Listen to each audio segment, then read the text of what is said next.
Welcome back to the Innovators Showcase. If you missed our session yesterday, here is a quick recap of how things roll. The event format is simple. We will showcase one new innovator daily who will pitch for 10 minutes. The innovator will then be grilled on their business plan by a panel of seasoned investors. The investors have been tracking the smart protein sector with GFI India's assistance. To add to the excitement, we will also feature one established startup from the GF Ideas community, as well as some from last year's Innovators Showcase, who will present a short video about their journey so far. So thank you once again for joining us in this exciting session to witness innovative smart protein ideas. So welcome back to the Innovator Showcase at Smart Protein Summit 2020. For today's showcase number 3, we have Sohil Wazir of Blue Tribe Foods. God, I love the name. Blue Tribe Foods is a startup looking to revolutionize how the world eats meat via their plant-based meat offerings. So, Sohil, the stage is all yours for the next 10 minutes. Best of luck for your pitch. Hi, everybody. My name is Sohil Wazir, and I'm here representing Blue Tribe Foods. Firstly, a big thank you to the GFI team for this platform to showcase our work over the last year in the plant-based meat space.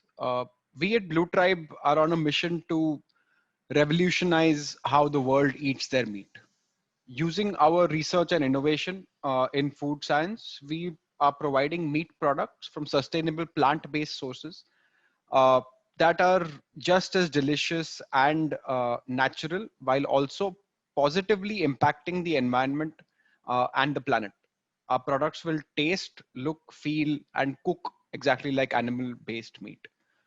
Before I go into the uh, the details about our company and of our products, let me just introduce you to the team that's put all of this together. Uh, a little bit about our motivations and inspirations as to why we're in the plant-based meat space in India. Let me just start by saying that uh, the real issue facing the environment right now is that everybody thinks that it's somebody else's problem to solve. Thankfully, Nikki and Sandeep are definitely not amongst those who think that way. Between the two of them, they want to help usher in a completely new era for food. They strongly believe that traditional large-scale animal agriculture for our food supplies is completely unsustainable and unhealthy as well. While both of them are part of a fairly large pharmaceutical company in India, they feel it's their duty to create something that can be enjoyed by everybody, but not at the cost of the environment or the planet. Uh, Dr. Navneet, he's the brains behind the R&D of the product. He comes with a wealth of experience of working in the protein extraction, extrusion, and plant-based product development. He has a PhD in food science and technology from IIT Kharagpur and has been working on alternative proteins for a very long time now. He's worked with some of the biggest food companies in the world. He's worked with Nestle and before this he was working with Jubilant as well. Uh, Especially in the areas of meat and dairy replacements.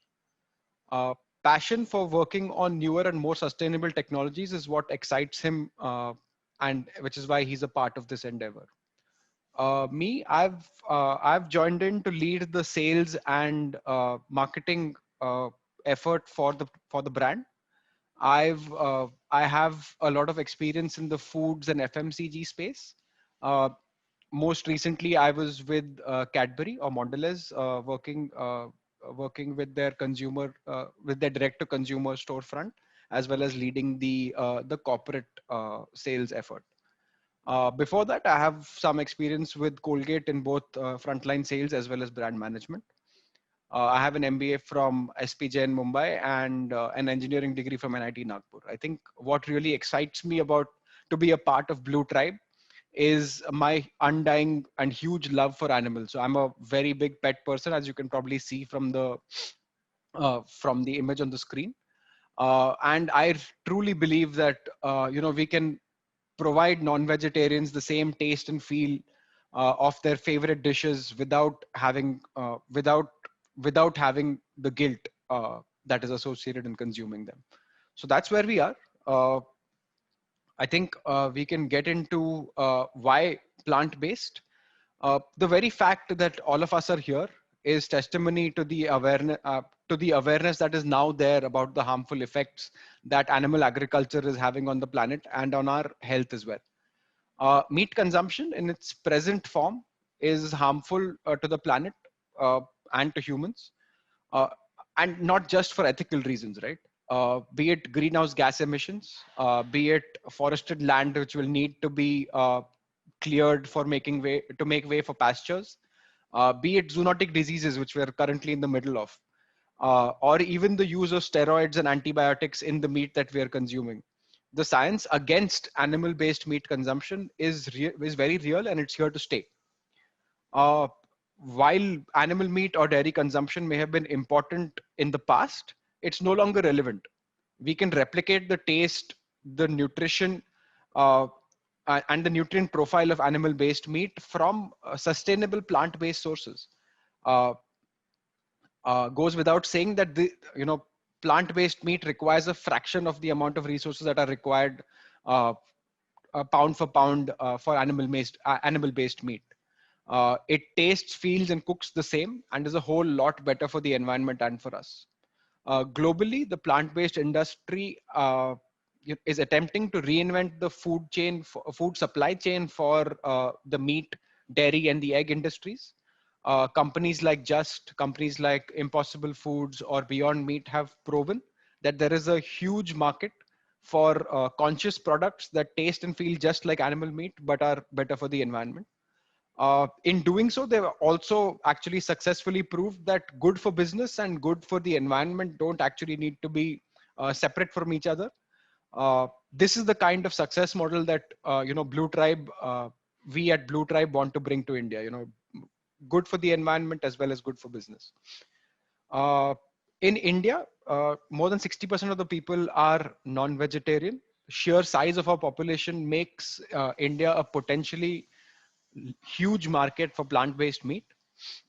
The difference between the West and the Indian markets right now is probably in the fact that the awareness levels of the harmful effects of animal agriculture are very, very low in India. But that is definitely changing. You know, the we are becoming more and more aware of what we are eating. And this recent pandemic has only hastened the process of us understanding the amount of harm that animal agriculture is doing to us. This collective consciousness is what we need to grow exponentially if we are to make a positive impact for this for this little blue planet that we call home. That's where Sandeep and Nikki's inspiration comes from, and that is why they've started started the company. They want to make a conscious attempt to completely eliminate animals from the food supply chain in the future, and with Blue Tribe, this is just the starting of that. In terms of what we've been doing over the past year, so Blue Tribe has been in existence for just over a year now. We've built our expertise in the plant-based meat space essentially from scratch. We have a completely in-house R&D facility now led by Dr. Navneet, as we discussed earlier, which is working on our product innovation pipeline. We've already established strong supplier networks for the base protein, for the plant-based protein from a global supplier. We have contracts in place for plant-based flavors as well as plant-based fat suppliers for our various products. Our R&D team is also working very, very closely with a consultant chef. So Chef Nirvan is an alumni of the prestigious Culinary Institute of America, based in upstate New York. He has been a consultant chef to various restaurants and hotels in Bombay and Goa, and is also a partner at his restaurant called Zatar Mumbai. We also have commercial production and distribution tie-ups in place to get our product to market in the as soon as possible in the next couple of months. in terms of our innovation pipeline and what we are doing, the underlying principle that we are going with is that our products or our plant-based products will need to taste, feel, look, and cook exactly the same as animal-based products. In terms of what we are going to be launching first, you would obviously be aware that the Indian market is slightly different from the West, and hence we are going with the R&D for chicken-based products first, as opposed to beef, which was the first product that was launched in the West. For us, the R&D has already been completed for the keema as well as the chicken keema and for the chicken nuggets, which we'll be launching in the next month. I'll showcase these two products in the next couple of slides. The first one, which is the minced chicken, the plant-based minced chicken, is basically in a frozen format.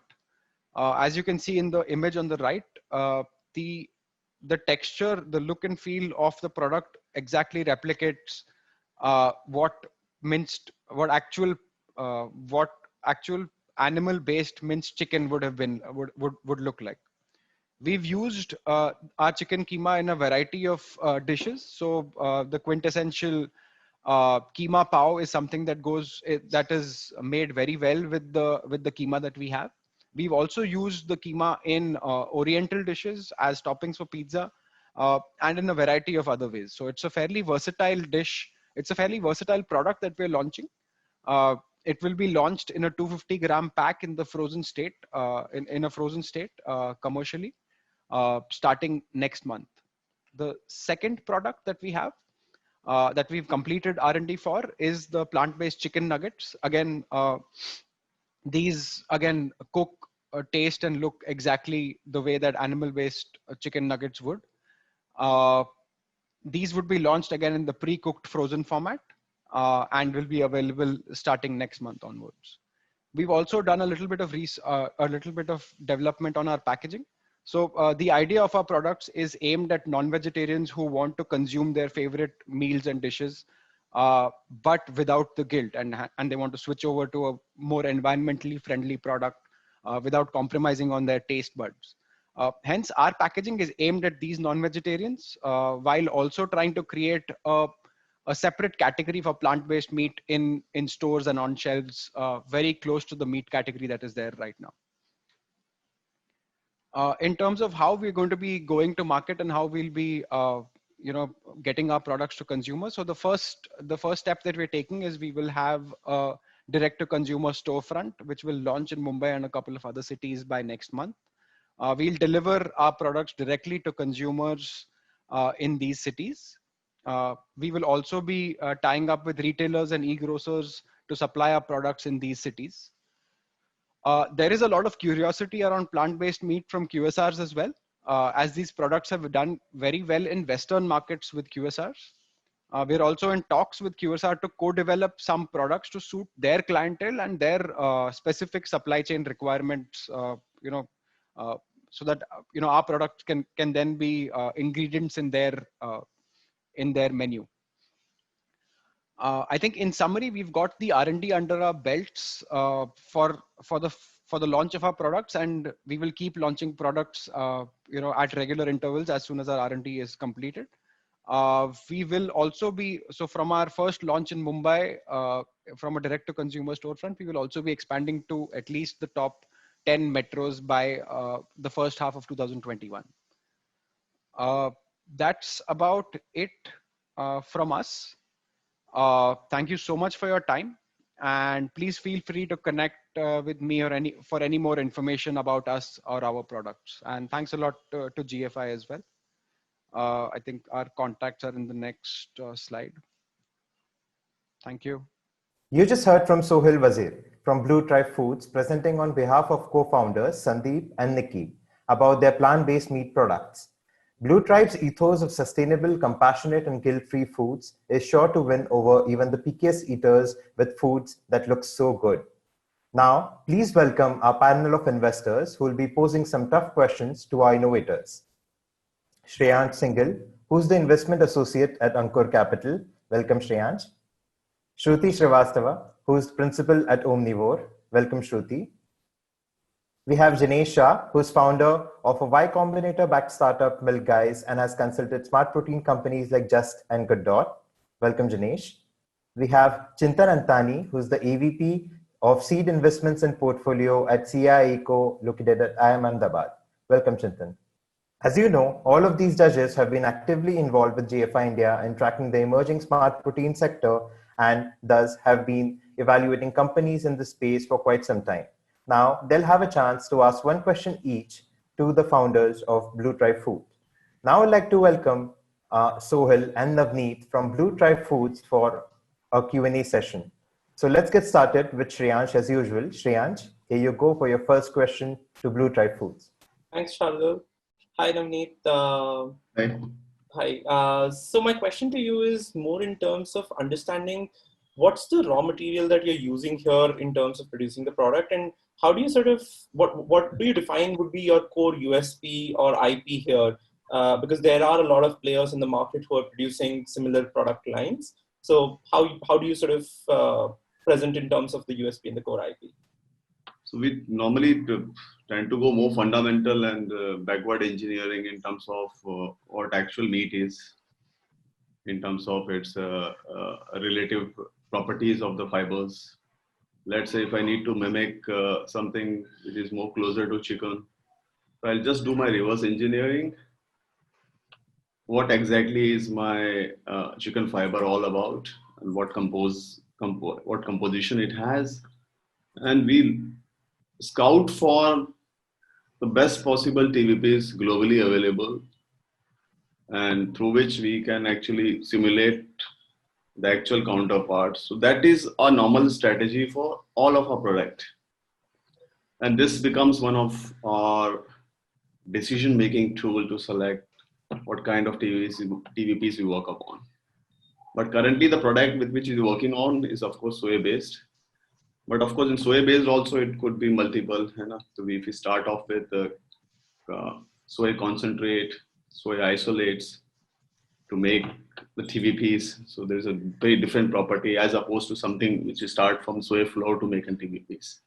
So of course, we do understand the backward integration in terms of technology also that goes into making the TVPs. And those are the deciding tools. And post that, basically, we once again try to simulate both the factors, the chicken counterpart or meat analog counterparts, which we aim to simulate the chicken part. And that's how we arrive to something which is more closer to our product. So that is only one side in terms of the texture. But of course, all component has to be broken down. Flavor also remains an integral part. How do we naturally work down to simulate what exactly the chicken is? So of course, so we also, that is also we go backward, considering what all component are the major tools which gives you a response in your brain. This is actual chicken. And that's how we try to simulate it with all the natural components. We try to go as natural as possible rather than, and try to eliminate as possible in terms of numbers. Great. So next question is from Shruti Srivastava, Principal Omnivore. Shruti, would you like to pose a question to Blue Tribe Foods? Hi guys, my question to you is the following. What are the kind of margin structures that you envisage for the product, especially given that you're choosing to go through the retail distribution route and you would need to budget for extensive customer advocacy and marketing costs? Sure, Shruti. I think I'll try and answer that. The way we're looking at launching the product is obviously, like you mentioned, in the non-vegetarian space, aimed at non-vegetarians, right? So we're benchmarking all of our product ASPs to what is currently the market leaders in those products in the processed meat space. The way we want to launch it is at about a 1.5 to 2 index to the current products that are out there in the animal-based meat space. At that kind of an index, we'll end up at about a 37 to 42% margin, which bases our sales operations costs. The marketing cost that will be required for this, honestly, because it's a new category, I'm taking an ROI of anywhere between 0.5 to 2% on the marketing spends that we do. But that's something that I'll still need to, fine tune once we launch it next month. So, yeah. This 40% includes your dealer wholesaler margins as well. Yes, we've budgeted something for it. Yes. Okay. Okay, thank you. Thank you for answering that. Janesh, yours is the next turn to ask the question to Blue Tribe Foods. Would you like to go on? Thanks, Shardul. Hey, Sohail. Hey, Navneet. Hi. Good to learn a bit more about Blue Tribe. Now, plant-based meat, I know, is still a very small percentage of the total meat consumed globally. So obviously, there is a lot of business potential in market yet to be capitalized, going in the future. That said, though, there are several companies globally and within India that have, introduced their plant-based products to the market. They're further along with their R&D and perhaps even distribution channels in both the B2C and the B2B world. How do you see yourself differentiating and competing with these brands, both in India and globally, if you plan to sort of go that route as well? All right. So I'll try and answer that question. I think the key difference for us launching in India would be that we're trying to, the current brands that are available right now in India, while they call out plant-based meat-like or meatless meats, they aren't particularly attuned to any one of the meats that are there, from an animal-based source. So what we are trying to do is exactly replicate, the taste of a chicken nugget or the taste of a chicken keema and give that to you, and not just be a generic meat. So the way we're going to launch our products is going to be, basically attacking one or two, each of the meat separately. So there'll be a mutton keema, or there will be something that tastes exactly like a mutton sausage or a pork sausage or a beef steak. And also in the Indian versions, like the kebabs and all of that. I think, so that is probably what's going to differentiate us for the Indian market.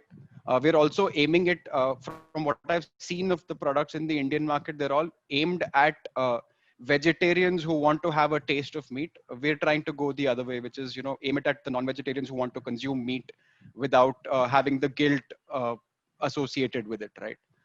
So that's what's probably going to differentiate us in the Indian market. Globally, I think we do have aspirations to go global. I think what's going to differentiate us over there is that all of the global products start off with beef, whereas we're going to start off with more Indianized versions of that. So maybe the Indian diaspora and all of the global in global cities is what we'll probably be aiming at.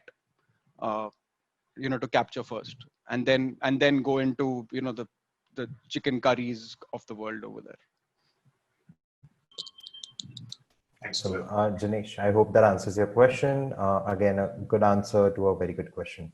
Chintan, yours question is the next. So would you like to pose it to either of them? Sure. Hi, guys. So Hi. my question broadly is on the soy part, right? Since we are using that as a primary source, just curious if A, do you feel that is a sustainable replacement, number one, and second is, do we encounter, and correct my understanding, any isoflavone related peculiarities while processing it? Since soy, I would believe, is bound to have some form of estrogen content, and any effects you see in the long run whilst you continue building SKUs based on soy? I think it's a wonderful and very exact question. But yes, of course, soy is one of them. But regarding isoflavones, yes, we have those in our mind. So whoever we work with, we take into consideration all the points into it. But so soy is just one of the TVPs we work upon. We aim to work upon all other protein sources which have not been yet explored also. So primarily from different sources of legumes. So we could figure out it has very different functional properties and quite similar to certain meat analogs. So of course, as Sohail told, we are working on different categories like chicken, mutton. So every meat group is different. So I can't have one product from soy which can mimic chicken as well as mutton. So we're trying to closely work on what all different groups And for all these different groups, what all sets of protein can come in. And of course, the final product will have a combination of protein, which will define the actual meat structure in a vegan format. So yes, soy is one of them, and we do track the isoflavones and other part of it. And we do all this backward integration in terms of how the soy flour or soy protein is extracted to make the protein out of it. And of course, all the report comes into our certificate of analysis. We do record it. We do try to measure it and the end product before we give it to the consumer. So that's how the strategy is. So working with best of the input RM, and of course, before giving it to the consumer, we try to see what all risk is there associated with soy. And that's how we try to eliminate it. But soy is one of them. We are not kind of stick to it. So we are trying, our concept is very fundamental. What all protein can simulate, what all different meat groups. We try to merge all of these and try to give the best of experience. So it's just a process of evolution, and that's how I think Blue Tribe try to differentiate itself from others' counterpart. Makes sense. Thank you so much, Navneet, for that answer. So once again, Sohail, thank you so much for that wonderful pitch. And Navneet, in terms of joining him for the Q&A session, we had a lot of fun understanding your company. For anyone in the audience who's curious about what Blue Tribe Foods is up to and what their product pipeline is, we urge you to get in touch with Sohail and Navneet after the session. Now, you will hear from Gaurav Sharma, founder of Greenest, about their next generation of plant-based meals to improve the nutrition, taste, and environmental footprint of our food for our third startup update. Hi, I am Gaurav Sharma, CEO at Greenest. We met at the Future of Protein Summit in 2019, and we thought that it's a great idea to give you an update about what's been happening at our end since then.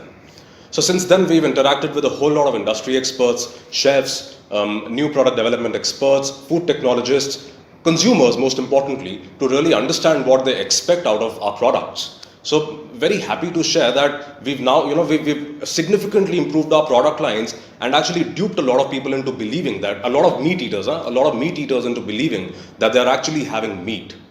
Now, during this journey, the GFI Ideas community has been a one-stop center for hands-on advice in the areas of market understanding, consumer insights, and technology support for alternate protein. Showcasing our journey in the Future of Protein Summit 2019 acted like the springboard for Greenest in terms of closely connecting with mission-aligned stakeholders coming from diverse backgrounds and geographies across Asia. I'm pretty excited to give you a sneak peek into the action happening at our formulation facility and show you a few of our products.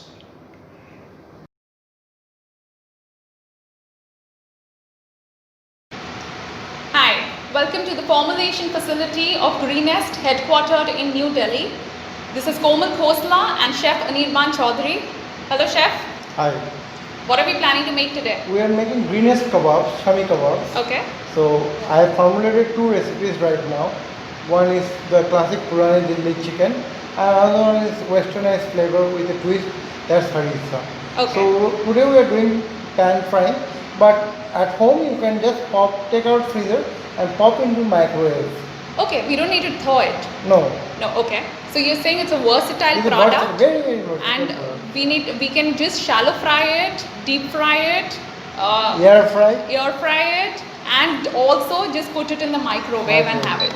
Oh, that's wonderful. That really makes my life easier. So this is our other product, the keema. Yeah, the keema, very versatile, multifunctional property.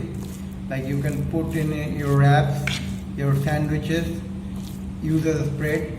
The Indian favorite, keema paratha. Yeah, this looks very convincing to me. I can see the fibers in it.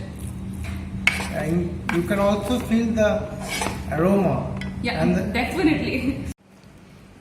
Let's dig into the product. I can see the textures, the fibers. I can smell the aroma, the color.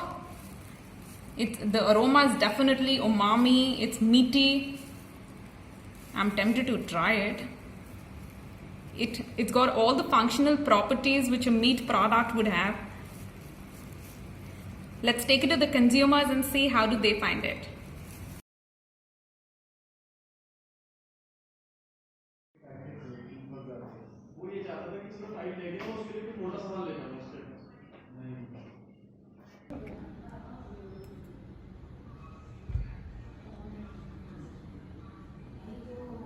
think this is mutton. So why don't you try?